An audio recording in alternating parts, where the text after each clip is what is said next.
I've still got the greatest enthusiasm and confidence in the mission. Welcome to Watch Mojo, and today we're counting down our picks for beloved American productions from before 2005 that remain a first-rate theatrical experience. And they should have regular enough re-releases for there to be a good chance of seeing them the way they should be seen. Truly, for some men, nothing is written unless they write it. Number 10, The Wizard of Oz. Are you a good witch or a bad witch? Who, me? I'm not a witch at all. Metro-Goldwyn-Mayer revolutionized the cinematic experience with their adaptation of L. Frank Baum's The Wizard of Oz. The musical adventure of a young Kansas girl in a whimsical, dangerous world of magic is a simple story. You're off to see the wizard, the wonderful Wizard of Oz. You'll find he is a wizard of whiz, if ever a whiz there was. But there was nothing simple about the groundbreaking and difficult production, which didn't see a profit until a re-release years later. This was secured by a glowing reception for the film's heartfelt world-building, design, and music, captured in one of the finest examples of Technicolor. Lions And tigers? And bears. Lions and tigers and bears. Oh my! The Wizard of Oz would be beautifully remastered and welcomed into homes for generations. Of course, if you want to truly understand the pinnacle of old Hollywood magic, there's no place like the movie theater. And tap your heels together 3 times. And think to yourself, there's no place like home. Number 9, The Rocky Horror Picture Show. I would like, if I may, to take you on a strange journey. Audiences weren't exactly floored by this independent British-American adaptation of the Richard O'Brien musical. The Rocky Horror Picture Show is a shamelessly campy and excessive homage to classic B-horror, electrified by rock and roll anthems. I'm just a sweet transvestite from transsexual Transylvania. Despite its initial failure, the subversive spectacle in Dr. Frankenfurter's colorful castle was embraced by the LGBTQIA+ community. A new tradition was kicked off a year later, following a successful midnight re-release at the Waverly Theater in New York City. Rocky Horror is a place for people who never had a place growing up. Didn't really fit into certain social groups. It's only me, Janet. Find a community and, find people like that. Since then, Rocky Horror has inspired a community of fans whose cosplay and audience participation are precisely what make the frequent late-night screenings so special. You haven't lived until you're part of a crowd jamming out with the undead. Give yourself over to absolute pleasure. Swim the warm waters of sins of the flesh. Number 8, Titanic. Jack, I want you to draw me like one of your French girls. Wearing this. All right. Wearing only this. James Cameron's massive magnum opus was unlike anything anyone had seen by 1997, artistically or commercially. Open your eyes.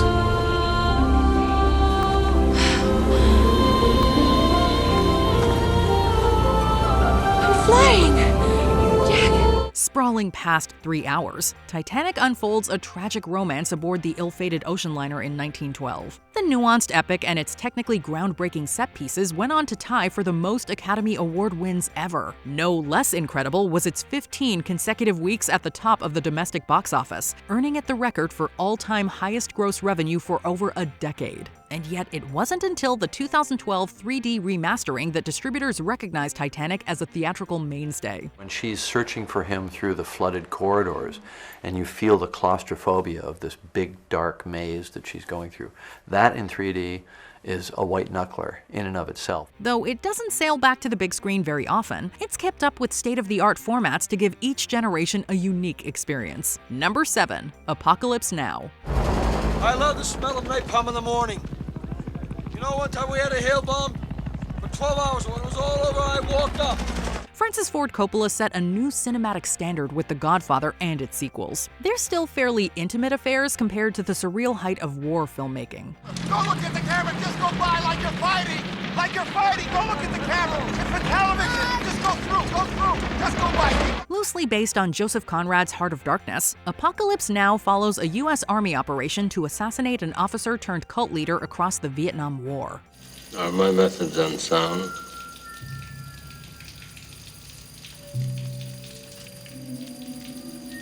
I don't see any method at all.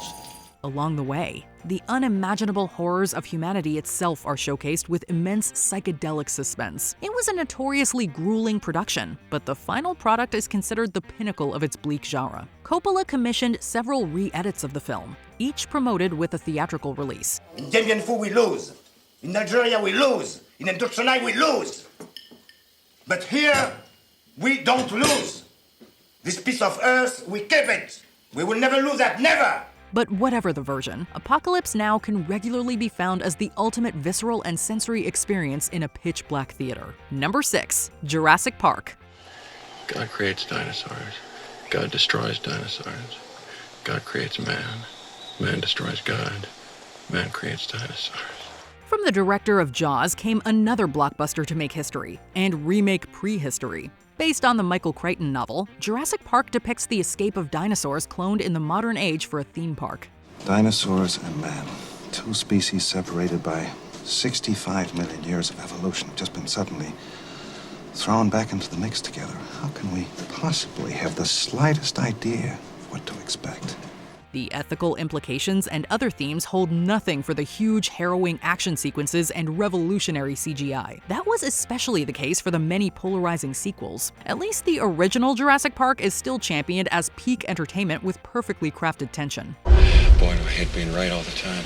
Seeing it in 1993 really was such a thrilling roller coaster ride that the film broke the record for box office gross. And anniversary and special releases continue to show that these timeless terrors deserve the biggest screen possible.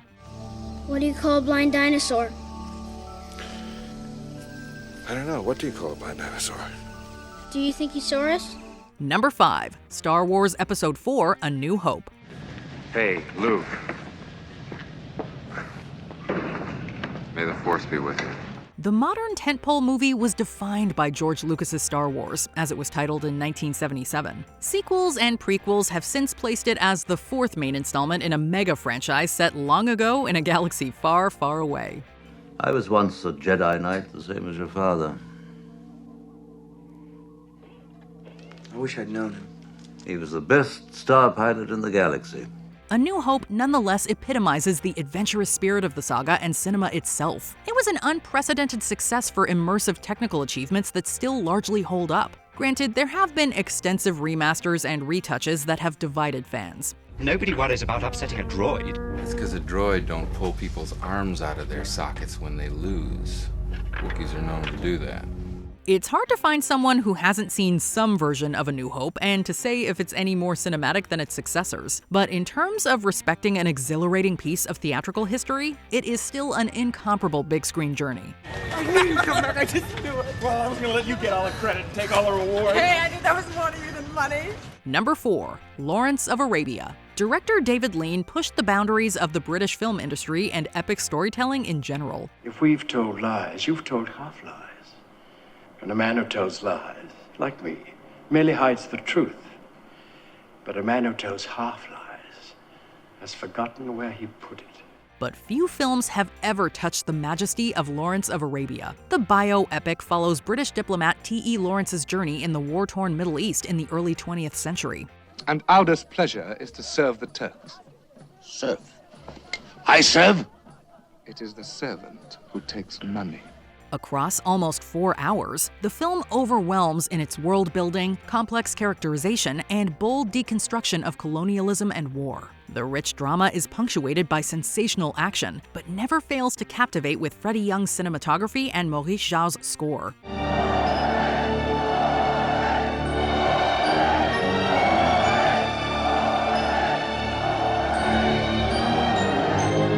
Lawrence of Arabia was a phenomenal international hit that went on to win 10 Oscars. Now regarded as one of the definitive film epics, it is as thematically and theatrically relevant as ever. The best of them won't come for money. They'll come for me. Number 3. 2001, A Space Odyssey. Stanley Kubrick's surreal sci-fi masterpiece wasn't just a revolution in elaborate special effects. 2001, A Space Odyssey is an ethereal epic, matching heady philosophy and character drama with awe and suspense. 18 months ago, the first evidence of intelligent life off the Earth was discovered. From the dawn of man to 1968's vision of a high-tech future, then the furthest reaches of the universe, nearly every shot is sweeping and iconic. The monumental scope and multi-sensory stimulation transcended initially mixed reviews to become a pop culture phenomenon. What's the problem? I think you know what the problem is just as well as I do. What are you talking about, Hal? This mission is too important for me to allow you to jeopardize it. Now, it's regarded as one of cinema's highest achievements, painstakingly designed for the big screen. One thing we can be sure of about the future is that theatergoers will immerse themselves into 2001's profound imagery and atmosphere for ages to come. Are you coming to my party tomorrow? I'm sorry, sweetheart, but I can't. Why not? Well, you know, Daddy's traveling. Number 2. The Lord of the Rings trilogy. Almost 50 years in the making, Peter Jackson's adaptation of J.R.R. Tolkien's trilogy of novels defied the word unfilmable. You shall not pass! The Lord of the Rings consists of 3 films that were released annually, with escalating critical and commercial success. Audiences were blown away by the passionate storytelling and unthinkable production values in the quest to destroy an enchanted ring that threatens the stability of Middle-earth. Precious! The trilogy accumulated 17 Oscars and grossed almost $3 billion worldwide, but Jackson wasn't done telling the story. His drastically extended director's cuts earned such high acclaim on home media that they became the favored versions for theatrical re-releases. My master, Sauron the Great, bids thee welcome. Fans continue to make pilgrimages to see all 12 hours in that setting and say it's worth every minute. I think I'm quite ready for another adventure. Before we unveil our top pick, here are some honorable mentions. Gone with the Wind. Though daunting in length and dated in subject, the epic is truly classical spectacle. God is my witness. As God is my witness, they're not going to lick me. I'm going to live through this, and when it's all over, I'll never be hungry again. No, nor any of my folk. Halloween. John Carpenter's seminal slasher is still the atmospheric viewing for spooky season. I'm scared. There's nothing to be scared of. Are you sure? How? I killed him. You can't kill the boogeyman. The Harry Potter series. The fantasy franchise matures over time as an epic saga and nostalgic gem for the family. If you two don't mind, I'm going to bed before either of you come up with another clever idea to get us killed. Or worse, expelled. She needs to sort out her priorities. Mulholland Drive. David Lynch's surreal masterpiece is an art house mainstay and unmissable sensory experience. I can see him through the wall. I can see his face.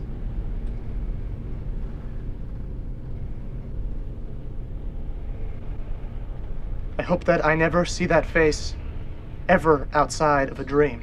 The Princess Bride. The hilarious fairy tale continues to enchant fans and families after generations in theaters. I will go up to the six-fingered man and say, "Hello. My name is Inigo Montoya. You killed my father. Prepare to die." Before we continue, be sure to subscribe to our channel and ring the bell to get notified about our latest videos. You have the option to be notified for occasional videos or all of them. If you're on your phone, make sure you go into your settings and switch on notifications. Number 1. Jaws. Steven Spielberg made people afraid to go in the water in 1975, but they kept coming back to the theater. Well, I'm not a water lover anyway. As far as the beach is concerned, I definitely won't be going in now. Ever again? Never. I won't even paddle in the water anymore. Jaws rose from a difficult production to become the highest-grossing movie ever at the time, establishing summer as the ideal release window for major studio genre fare. Of course, a small beach community's crusade against a giant shark is more than just lofty special effects and action. The ocean turns red. In spite of all the pounding and the hollering, they all come in, they rip you to pieces. It is so steeped in character drama and masterful suspense as to leave audiences in stunned silence between screams. Since then, tracking down screenings of this biting thriller has become a tradition, especially during summer. At home, we got a taxidermy man. He gonna have a heart attack when he sees what I brought him. As far as quality, spectacle, and a shared visceral experience, Jaws was the defining blockbuster then, and may still be the definitive now. What are your best theatrical experiences and most anticipated showings with cinematic classics? Hype it up in the comments.